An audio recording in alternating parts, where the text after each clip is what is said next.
Anti vehicle lifting cell police की जानिब से बड़ा फैसला सामने आ गया। थानों के बाहर खड़ी हजारों लावारिस मोटरसाइकिलों और गाड़ियों का डाटा मुरतब करने का काम शुरू कर दिया गया। इस हवाले से सातों अजला के SSPs को खत भी लिख दिए गए हैं। मज़ीद तफसीलात जानेंगे अपने नुमाइंदे मेराज अख्तर से। मेराज आगाह कीजिए। आज बिल्कुल कराची से बड़ी खबर है। कराची के 108 थानों के बाहर लावारिस मोटरसाइकिलों के और गाड़ियों के ढेर लगे हुए हैं। इसके अलावा गुलशन इकबाल में जो नज़ारा थे वहाँ भी गाड़ियों के ढेर लगे हुए हैं और ये तमाम की तमाम वो लावारिस गाड़ियाँ और मोटरसाइकिलें हैं जिनको कोई पूछने वाला नहीं और ये सिर्फ नशे के आदी अफराद के लिए जो है वो कारामद साबित हो रही थी। तो बहरहाल इसके लिए एक बहुत बड़ा फैसला किया गया है। AVLC anti vehicle lifting cell police की जानिब से और SSP जो है अमजद शेख, उन्होंने एक लेटर लिखा है सातों इजला में तमाम SSPs को और उनको कहा गया है कि वो अपने अपने जो इलाकों में जो इनके थाने डिस्ट्रिक्ट्स में उसके बाहर जो खड़ी मोटरसाइकिलें हैं और गाड़ियां हैं उनके इंजन और चेसिस नंबर जो है उसका एक रिकॉर्ड मुरतब करके जो है वो इसके AVLC के हवाले करें ताकि यहाँ से वो उसको डेटा को जो है मुरतब करने के बाद उनके जो असल मालिकान है उनका पता लगाए और पता लगाने के बाद उनसे रब्ता करके उनकी गाड़ियां उनके हवाले की जाए। और इसके लिए जो है वर्किंग शुरू कर दी गई है। सातों इजला में जो है वो AVLC की जानिब से ये लेटर चले गए हैं और इस पर जो है जो तमाम SSPs ने अपने अपने SHOs को और हेडबरान को जो है वो ऑर्डर्स भी कर दिए हैं जो कि अब अपने थानों के बाहर खड़ी हुई लावारिस गाड़ियों और मोटरसाइकिलों का रिकॉर्ड मुरतब कर रहे हैं ताकि जल्द से जल्द ये रिकॉर्ड जो है वो AVLC को फराहम किया जाए और AVLC जो है वो जिस मालिक के भी नाम वो गाड़ी या बाइक होती है उससे रब्ता करके उसके हवाले कर सके। जी से दाखिला मोहसिन नकवी की चेयरमैन सुन्नी तहरीक सैयद एजाज कादरी से मुलाकात हुई। मजहबी हम आहंगी और यकजहती को फ़रोग देने की ज़रूरत पर जोर। मोहसिन नकवी ने कहा मदारिस या मसाजिद की बंदिश के हवाले से प्रोपोगेंडा किया जा रहा है। किसी भी मदरसे या मस्जिद को बंद नहीं किया जाएगा। दीन इस्लाम अमन और मोहब्बत का दर्स देता है, तशद्दुद और शरंगेज़ी की गुंजाइश नहीं। पाकिस्तान तरक्की के लिए टेक ऑफ कर चुका, सबको मुस्बत किरदार अदा करने की ज़रूरत है। सीनियर सूबाई वज़ीर शर्जील मेमन और नासिर हुसैन शाह भी मुलाकात में मौजूद थे। इस हवाले से बात करेंगे। शुएब मुख्तार हमारे साथ मौजूद हैं। शुएब, मुलाकात का अहवाल बताइएगा। जी बिल्कुल, वफाकी वजीर दाखिला मोहसिन नकवी की सुन्नी तहरीक के चेयरमैन मोहम्मद सरवत एजाज कादरी से मुलाकात में सीनियर वजीर शर्जील नाम मेमन और सूबाई वजीर बल्दियात सैयद नासिर हुसैन शाबी जो है वो मौजूद थे। मुलाकात में उलमाए किराम की गिरा कतर खिदमात को जो है खराज तहसीन जो है वो पेश किया गया है, जबकि मजहबी हम आहंगी और यकजहती को फरोग देने की जरूरत पर भी जोर दिया गया है। इस मौके पर वफाकी वजीर दाखिला मोहसिन नकवी का कहना था कि मदारिस या मसाजिद की बंदिश के हवाले से प्रोपेगेंडा किया जा रहा है। किसी भी मदरसे या मस्जिद को बंद नहीं किया जाएगा। दीन इस्लाम अमन और मोहब्बत का दर्ज देता है, तशद्दुद और शरंगेज़ी की कोई गुंजाइश नहीं। मार्का हक में उलमाए किराम का किरदार जो है वो इंतहाई अहम रहा। मोहसिन नकवी का कहना था कि पाकिस्तान की तरक्की के लिए जो टेक ऑफ जो है वो कर चुका है। इन हालात में सबको जो है मुस्बत किरदार अदा करने की जरूरत है। कानून के दायरे में हर किसी को एहतजाज का हक हासिल है। आज पाकिस्तान के लिए सबको जो है यकजा होना होगा। चेयरमैन पाकिस्तान सुन्नी तहरीक सरवत एजाज कादरी ने मजहबी हम आहंगी को फरोग देने से मुतालिक जो है मोहसिन नकवी को मुकम्मल ताउन की यकीन दहानी जो है वो करवाई है। इस मौके पर सदर सुन्नी तहरीक साहबजादा अल्लामा बिलाल अब्बास कादरी, सेक्रेटरी जनरल सुन्नी तहरीक साहबजादा अल्लामा बिलाल सलीम कादरी, तैयब हुसैन कादरी, अब्दुल्ला अकरम कादरी, सलमान कादरी, शहबाज कादरी, इमरान कादरी व दीगर भी जो है वो मौजूद थे।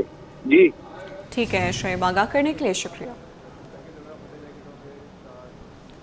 रेवेन्यू हदफ चूक गया। 133 अरब का हदफ, सिर्फ 78 अरब वसूल। ऑडिटर जनरल की चौंका देने वाली रिपोर्ट। महकमे रेवेन्यू सिंध टैक्स वसूली का हदफ मुकम्मल करने में नाकाम। साल 2022, 23 और 24 में टैक्स अहदाफ हासिल ना किए जा सके। रिपोर्ट के मुताबिक senior member board of revenue ने 23 अरब 26 करोड़ कम वसूल किया। चीफ इंस्पेक्टर कराची ने 31 अरब 92 करोड़ रुपए कम टैक्स वसूल किया। ऑडिटर जनरल ने मुतादिद बार मामला उठाया, अफसरान तसल्ली बख्श जवाब ना दे सके। ऑडिटर जनरल ने जिम्मेदार अफसरान के खिलाफ कार्रवाई की सिफारिश कर दी। रिपोर्ट सिंध असम्बली की पब्लिक अकाउंट्स कमेटी को इरसाल कर दी गई है। इस हवाले से बात कर लेते हैं। आजिज इस्तेमाली हमारे साथ मौजूद हैं। जी आजिज, बताएगा रिपोर्ट बारे। जी देखिए, जैसे कि आपने इंट्रो में बताया, बहुत बड़ा शॉर्टफॉल है सिंध के रेवेन्यू टैक्स की वसूली में का जो हदफ है वो महकमा रेवेन्यू के अफसरान पूरा नहीं कर सके। साल 2023-24 और 24-25 का जो रेवेन्यू टैक्स वसूली है वो बहुत कम है। जो एदाद-ओ-शुमार हैं वो बताए गए हैं ऑडिटर जनरल ऑफ पाकिस्तान की रिपोर्ट में, जिसके मुताबिक 55 अरब 18 करोड़ 75 लाख रुपए का शॉर्टफॉल है। यानी 55 अरब 18 करोड़ 75 लाख रुपए कम टैक्स वसूल किया गया है इन 2 सालों के दौरान। जो हदफ मुकर्रर किया गया था टैक्स वसूली का वो था 133 अरब 84 करोड़ 49 लाख रुपए। जो वसूल किया है महकमा रेवेन्यू के अफसरान ने वो है 78 अरब 66 करोड़ 14 लाख रुपए। बताया गया है कि senior member board of revenue और जो चीफ इंस्पेक्टर स्टैंप कराची हैं, इन दोनों के दफातर ने टैक्स वसूली का हदफ पूरा नहीं किया है। Senior member board of revenue ने 23 अरब 26 करोड़ रुपए कम टैक्स वसूल किया है, जबकि चीफ इंस्पेक्टर स्टैंप कराची जो हैं उन्होंने 31 अरब 92 करोड़ 27 लाख रुपए कम टैक्स वसूल किया है। इन दोनों अफसरान के दफातर से जो टैक्स वसूली का हदफ था वो पूरा नहीं हो सका, जिस वजह से महकमा रेवेन्यू यानी हुकूमत सिंध को 55 अरब 18 करोड़ 75 लाख रुपए का टैक्स शॉर्टफॉल का इस वक्त सामना है। ऑडिटर जनरल ऑफ पाकिस्तान ने लिखा है कि जो है अगस्त 2024 में और जनवरी 2025 में, उसके अलावा भी मुतअद्दिद बार ऑडिटर जनरल ऑफ पाकिस्तान की जानिब से ये मसला महकमा रेवेन्यू के मज़कूरा अफसरान के सामने उठाया गया, लेकिन कोई भी मुतमईन करदा तसली बख्श जवाब नहीं दिया गया। तो अब सिंध असम्बली की पब्लिक अकाउंट कमेटी को ये रिपोर्ट भेज दी गई है और सिंध असम्बली की पब्लिक अकाउंट कमेटी से ऑडिटर जनरल ऑफ पाकिस्तान ने ये सिफारिश की है कि मज़कूरा जो बोर्ड ऑफ रेवेन्यू के अफसरान हैं इनके ख़िलाफ़ कार्रवाई की जाए। इन्होंने सिंध हुकूमत का जो रेवेन्यू टारगेट था वो पूरा नहीं किया है। जी अजय शमालिया थे रिपोर्ट बारे, बहुत शुक्रिया आपका।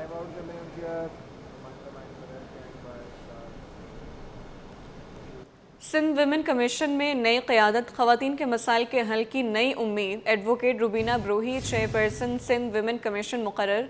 रुबीना बरोही को 3 साल के लिए चेयरपर्सन तैनात कर दिया गया। महकमे विमेन डेवलपमेंट ने नोटिफिकेशन जारी कर दिया है। इस हवाले से तफसीलात जान लेते हैं आज़ाद नोहरियों से। जी आज़ाद, आगाह करें। जी बिल्कुल, हुकूमत सिंध ने एडवोकेट रुबीना बरोही को जो है चेयरपर्सन सिंध खवातीन कमीशन मुकर्रर कर दिया है।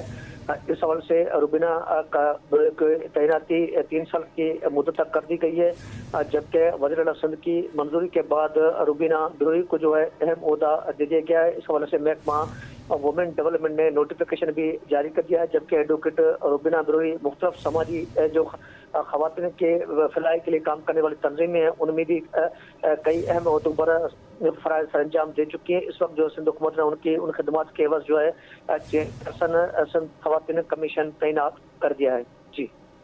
जी बहुत शुक्रिया आपका आज़ाद नोहरियो। अब बात कर लेते हैं मौसम की। शहर क़ायद में मौसम गर्म और खुश्क है। मौजूदा दर्जा हरारत 35 डिग्री सेंटीग्रेड है और आज ज़्यादा से ज़्यादा 38 डिग्री तक जाने का इम्कान है। मौसम तब्दील होते ही शहर का फ़ज़ाई मेयार मुज़र सेहत हो गया है। पाकिस्तान की आलूदा शहरों में कराची 90 नंबर पर मौजूद है। मौसम का अहवाल जानते हैं रिमशा इस्माइल से। अपडेट कीजिए रिमशा। जी बिल्कुल, शहर क़ायद के मौसम की बात करें तो मौसम जो है वो गर्म और खुश्क होता जा रहा है। महकमा मौसमियात के मुताबिक ही कराची का मौसम आज दिन भर गर्म और खुश्क रहेगा, जब रातें जो है वो खुनक महसूस की जाएंगी। दर्जा हरारत जो है वो आज 36 से 38 डिग्री के दरमियान रिकॉर्ड किया जा सकता है, जबकि इस वक्त शहर का मौजूदा दर्जा हरारत जो है 35 डिग्री है, जबकि कम से कम दर्जा हरारत जो है वो 23 डिग्री रिकॉर्ड हुआ है। हवाओं की बात करें तो शहर में शुमाल सम से हवाओं की रफ्तार जो है इस वक्त 13 किलोमीटर फी घंटा है, जबकि हवा में जो नमी का तनासुब है वो इस वक्त 27% है। अगर हम बात कर लें फ़िज़ाई म्यार की, तो शहर में हवाओं का रुख बदलने, हवाओं की रफ्तार भी कम हुई और उसके बाद जो है वो ट्रांसपोर्ट की वजह से जो धुआं निकलता है गाड़ियों का, उसके बायस जो है वो शहर का फ़िज़ाई म्यार भी मुज़र सेहत हो गया है। कराची जो है वो इस वक्त पाकिस्तान के आलूदा शहरों में 9वें नंबर पर मौजूद है, जबकि हवा में आलूदा ज़रात की मिकदार जो है वो इस वक्त 107 पार्टिकुलेट मैटर्स है, जो कि इंसानी सेहत के लिए ख़तरनाक है। कराची के मुख्तलिफ इलाके जो है वो आजकल जो है वो आलूदगी की लपेट में है। इस वक्त अगर हम बात करें सर फ़हरिस्त, तो सर फ़हरिस्त जो है क्लिफ्टन है, जहाँ पर आलूदा ज़रात की मिकदार 174 पार्टिकुलेट मैटर्स रिकॉर्ड की गई है। इसके साथ दूसरे नंबर पर बात करें तो कोरंगी का इलाका है सेक्टर 15, वहाँ पर भी जो है हवा में आलूदा ज़रात की मिकदार जो है वो 171 पार्टिकुलेट मैटर्स रिकॉर्ड की गई है। इसके साथ साथ बिन कासिम, शारा फैसल, गुलशन इकबाल, ये वो इलाके हैं, सदर है, जिसमें जो है हवा में आलूदा ज़रात की मिकदार जो है वो 150 से ज़ायद है। माहिरीन की जानिब से शहरियों को ये मशवरा दिया गया है कि शहरी जब घरों से बाहर निकलें तो मास्क का इस्तेमाल ज़रूर करें। अभी आपको बताएं कि गैर मुल्की सरमाकारों ने सितंबर में 15 करोड़ 90 लाख डॉलर मुनाफा वापस भेज दिया। सितंबर 25 में गैर मुल्की सरमाकारों की मुनाफा मुंतकली में माहाना 54% कमी, गैर मुल्की सरमाकारों की मुनाफा मुंतकली में सालाना 22.5% इजाफा हुआ। गैर मुल्की सरमाकारों का मुनाफा वापस ले जाने की रिपोर्ट जारी कर दी गई है। मज़ीद तफसीलात जानेंगे बेरशीफ अशरफ खान से। जी अपडेट कीजिए। जी, स्टेट बैंक ऑफ पाकिस्तान ने गैर मुल्की सरमाकारों का मुनाफा वापस ले जाने की रिपोर्ट जारी कर दी है, जिसमें बताया कि सितंबर 25 में गैर मुल्की सरमाकारों के मुनाफा मुंतकली में माहाना 54% कमी, जबकि सालाना 22.5% का इजाफा हुआ है। और सितंबर 25 में गैर मुल्की सरमाकारों ने 15 करोड़ 90 लाख डॉलर मुनाफा वापस ले गए हैं। अगस्त 25 में गैर मुल्की सरमाकार जो है ना 24 करोड़ 87 लाख डॉलर का मुनाफा वापस ले गए थे। रवा माली साल 3 माह में गैर मुल्की सरमाकारों के मुनाफा मुंतकली पर 86% का इजाफा हुआ है। इस बड़ी जो रकम की मुंतकली की वजह जो है कंपनी की बेहतर आमदनी बताई गई है। रवा माली साल 3 माह में गैर मुल्की सरमाकारों ने 75 करोड़ 17 लाख अमरीकी डॉलर का मुनाफा वापस ले गए, जो कि गुज़िश्ता माली साल गैर मुल्की सरमाकारों ने 40 करोड़ 45 लाख डॉलर का मुनाफा वापस ले गए थे। चीन गैर मुल्की सरमाकारों के मुनाफे की वापसी में सबसे बड़ा वसूल कुंदा रहा है। चीनी सरमाकारों ने 3 माह में 20 करोड़ 50 लाख डॉलर का मुनाफा वापस ले गया है। जी, अशरफ खान अपडेट कर रहे थे, आपका बहुत शुक्रिया।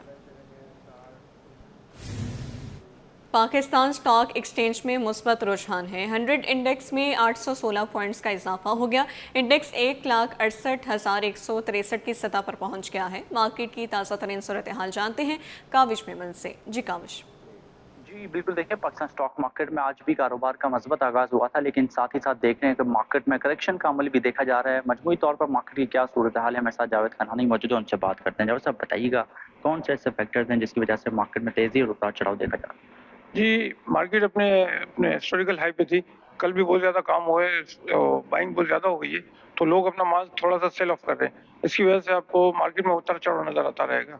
लेकिन मार्केट मजमूई तौर पे आप देखेंगे तो ये आपको इंशाल्लाह अगले हफ्ते इस हफ्ते 1,70,000 या इससे भी ज़ायद पॉइंट आपको नजर आएंगे इंशाल्लाह। और फैक्टर ये है कि जो बाहर की इन्वेस्टमेंट है और जो हमारी इकोनॉमिक जो है मुसलसल जो है बेहतर जा रही है, अपना अकाउंट जो है सरप्लस हो गया है, तो उसकी वजह से भी मार्केट आपको तेजी नजर आएगी इंशाल्लाह। ठीक है, जावेद खनानी मौजूद थे, बताए थे कि मजमूई तौर पर मार्केट अच्छा परफॉर्म कर रही है, तमाम जो सरमायाकार हैं वो शेयर्स की खरीद फरोख्त में भी दिलचस्पी दिखा रहे हैं और मार्केट में यही वजह है कि करेक्शन का अमल भी देखा जा रहा है। जी, तजावुज़ात के खात्मे के लिए बल्दिया उज़्मा कराची सरगर्म है। महकमा एंटी इंक्रोचमेंट ने कोरंगी में नाइट ऑपरेशन की तैयारियां शुरू कर दी हैं। सीनियर डायरेक्टर अमार खान कहते हैं कि हसन स्क्वायर से यूनिवर्सिटी रोड तक कार्रवाइयां की गई हैं। एम जिना रोड से भी तजावुज़ात का खात्मा किया जा रहा है। मज़ीद जानेंगे शुएब मुख्तार से, आगाह कीजिएगा शुएब। जी बिल्कुल, शहर से तजावुज़ात के खात्मे के लिए बल्दिया उज़्मा कराची काफ़ी मुतहरिक दिखाई देती है। महकमा एंटी इंक्रोचमेंट की जानिब से मुख्तलिफ अजला में ऑपरेशंस भी किए जा रहे हैं। हमारे साथ बात करने के लिए मौजूद हैं सीनियर डायरेक्टर एंटी इंक्रोचमेंट अमार खान। हम इनसे पूछेंगे कि बल्दिया उज़्मा कराची का एंटी इंक्रोचमेंट आइंदा आने वाले दिनों में कौन से अजला का जो है वो रुख करने जा रहा है और किन मकामात पर ग्रैंड ऑपरेशन की तैयारी हो रही है। ये बताइएगा कौन से अजला का रुख करने के लिए महकमा एंटी इंक्रोचमेंट जो है वो तैयारी कर रहा है ऑपरेशंस की। अस्सलाम वालेकुम शोएब, एक तो आपका और आपके चैनल का बहुत बहुत शुक्रिया। आप लोग हमेशा हमारे एक्शंस का कवर करते हैं और उसमें जो प्रॉब्लम्स होती हैं वो आप भी फेस करते हैं। देखें, अभी हमारे जो है ना, हमने दिन में टारगेटेड ऑपरेशन कर दिए और नाइट ऑपरेशन हमने ग्रैंड कर दिए हैं, जो कि कल रात और परसों रात भी यूनिवर्सिटी रोड में रहे हैं। जिसमें आपका ख़ुद भी कैमरामैन और आप भी वहाँ मौजूद थे, जिसमें तशद्दुद हुआ है इंक्रोचर्स की तरफ से।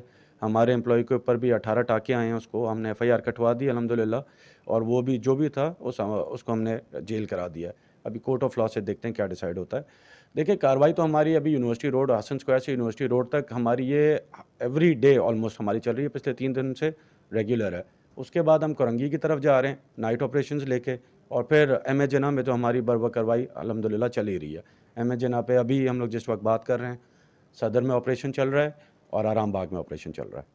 अच्छा अमार साहब, ये बताइएगा, ज़िला इंतज़ामिया और पुलिस की भी सपोर्ट हासिल है महकमा एंटी इंक्रोचमेंट को? नहीं, देखें, जो अभी मेयर साहब ने और कमिश्नर साहब ने मीटिंग चेयर करी थी, उसके ऊपर मेयर साहब ने यही डिसीजन लिया था कि सारा जो ज़िला इंतज़ामिया होगी वो भी ऑन बोर्ड होगी, पुलिस और ट्रैफिक पुलिस भी ऑन बोर्ड होगी, जिसकी वजह से अल्हम्दुलिल्लाह हमें बहुत ज़्यादा सपोर्ट मिली है इनकी तरफ से। जैसे अभी यूनिवर्सिटी रोड का जो ऑपरेशन था, जैसे इंक्रोचर्स ने हमला करा है, उसी टाइम पुलिस का हमला हमारे साथ मौजूद था, और उसी टाइम बर वक्त FIR भी कट गई है, जिसकी वजह से जो इंक्रोचर थे वो बर वक्त पकड़े गए। तो ये अल्हम्दुलिल्लाह अभी तक हेल्प चल रही है इसी तरह की, और हम मिल के जो कार्रवाई कर रहे हैं उसी की वजह से कहीं ना कहीं सक्सेस मिल रही है। और जी बिल्कुल, इनका यही कहना है कि कराची के शहरियों को सहूलियात की फराहमी इनकी अवलीन तरजीहात में शामिल है। शहर से तजावुज़ात के खात्मे के लिए बल्दिया अज़्मा कराची का महकमा एंटी इंक्रोचमेंट हर मुमकिन इक़दाम उठाएगा। जी, ज़ेबिस यूनिवर्सिटी में रिपब्लिक डे ऑफ तुर्किया पर सेमिनार का इनेकाद। Turkish university alumni association of Pak Turk, मारिफ international और जामिया ज़ेबिस के तहत तकरीब का इनेकाद किया गया। तुर्किश कौंसल जनरल एरिगल कदक की बतौर मेहमान खुसूसी शिरकत। इस हवाले से मज़ीद तफसीलात जानते हैं नुमाइंदे से ज़ुबैर राशिद से। जी ज़ुबैर। बिल्कुल जी, देखिए इस वक्त हम मौजूद हैं Shaheed Zulfikar Ali Bhutto institute of science and technology SZABIST university में, और यहाँ के हवाले से अगर बात की जाए तो पाकिस्तान और तुर्किया ताल्लुकात के हवाले से यकीनन तौर पर हम सभी जानते हैं कि हमारे दो तरफ़ा मजबूत ताल्लुकात हैं, और इसी हवाले से तुर्किया के यौम जमहूरिया के हवाले से आज एक पुरवकार सेमिनार का अहतमाम जो है वो किया गया है, जिसमें बतौर मेहमान खुसूसी तुर्किया के कराची में तैनात कौंसल जनरल एरगुल कुदक जो है वो तकरीब में मौजूद हैं। लेक्चरर ज़ेबिस यूनिवर्सिटी इस वक्त हमारे साथ मौजूद हैं, साहब की बात कराते हैं, क्या रोशनी डालेंगे, आज की तकरीब मुनक्किद हुई है, क्या कहेंगे? अस्सलाम वालेकुम। फर्स्ट ऑफ ऑल मैं आपको बताना चाहता हूँ कि this is not the first time that we are celebrating the republic day of Turkiye in Pakistan and in Karachi. SZABIST की तो एक लेगेसी रही है कि हम टर्की के साथ जो हमारे रिलेशन है उसको बहुत ज़्यादा मोटिवेट करते हैं, और एज अ फॉरेन लैंग्वेज हमारे पास टर्की एक ज़बान के तौर पर पढ़ाया भी जाता है। हमने यहाँ पर टर्की का फूड फेस्टिवल कराया है। जब भी हमारे यहाँ पर कोई इनके कौंसल जनरल आते हैं तो we will have a very warm welcome to them, and ये ब्रदरहुड का रिलेशन ऐसा है कि इस वक्त ये तकरीब अंदर चल रही है, और आपको आइडिया होगा कि अंदर का हमें माहौल ऐसा लगता है कि we are not the other countries, we are look like a similar countries. As हम कल बात कर रहे थे हमारे झंडे के लिए भी, तो we have a similar flags signals, just we have a difference between a colours. So ये बहुत ही अच्छा मौका है हमारे स्टूडेंट्स के लिए कि वो इन दो मुल्कों के माबैन ताल्लुक़ को और ज़्यादा आगे बढ़ाएं।